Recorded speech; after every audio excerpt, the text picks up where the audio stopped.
او آخر کې د یو بل بدعت ذکر کوي. هغه بدعت لپاره اول موضوع المقاصد الحسنه ده. هغه بدعت داره چې خلک په دې ورځ باندې یو تعویذ لیکي، هغه ته تیغبندي وایي. په خوا دا ډېر کېدل، اوس هم بعضې بېدینه خلک دا کارونه کوي، پیسې پې اخلي او دا یې مشهوره کړی چې فلانکي باندې څه اثر به نه کېږي، ځکه اثر به تیغبندي وخت. سوال دا دی لږ د سړی 1400 کاله وروسته ولاړ شي، رسول الله صلی الله علیه وسلم غاښونه شهیدان شوي که نه شهیدان شوي؟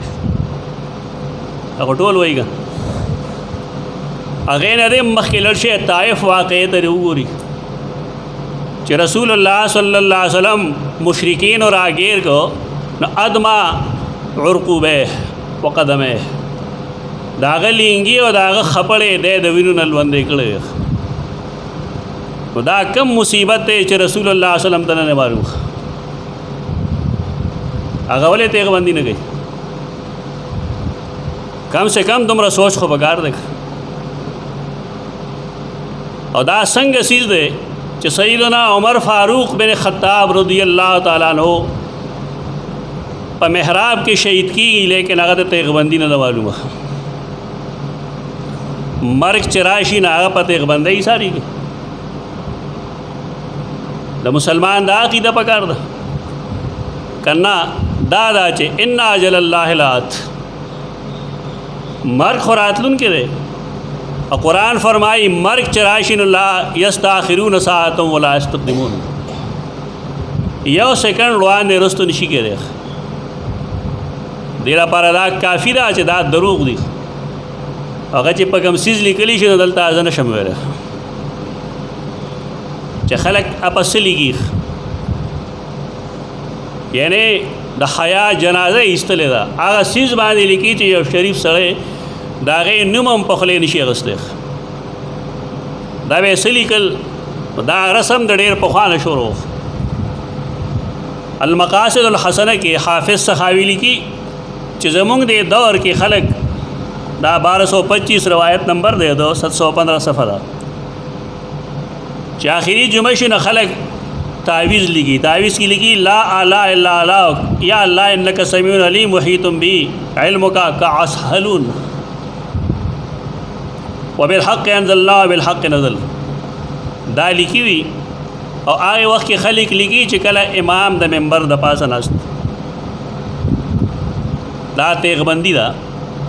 دې ته وایي دی لیکي د باره کې وهي بدعة لا اصل لها، دا بدعت ته د دې اصل او اساس نشته، یعنی تیغبندۍ څه تصور شریعت کې نشته. هم دا خبره د خپل الجواهر والدرر کې لیکلې ده، دویم ځل کې خبره یو نه ده، ځکه ما دویم کتاب هم راوړی دی، لیکن دویمه خبره ده. دی وی دا رواج بلاد الیمن کې دی، دارنګه قضا مصر والقاهره والمغرب ومکه. ادا داسې بدعت ته چالتم شروع شوی په دې علاقو کې، ولیس لها اصل صحیح، د دې اس بنیاد نشته دی، بل ولا ضعیف من السنه، بلکې په یو ضعیف حدیث کې هم د دې ثبوت نشته.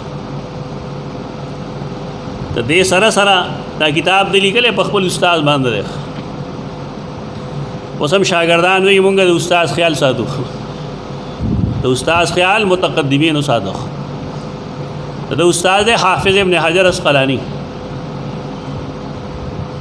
دا هغه په جون د کتاب لیکلی، دا 3 جلد کتاب دی الجواهر والدرر، خپل استاد شیخ الاسلام ابن حجر جون بارک. دا ډېر د کار کتاب دی. کم خلک چې د علم حدیث کار کوي هغې له دې کتاب لوستل پکار دی. دا ډېر ضروري کتاب دی.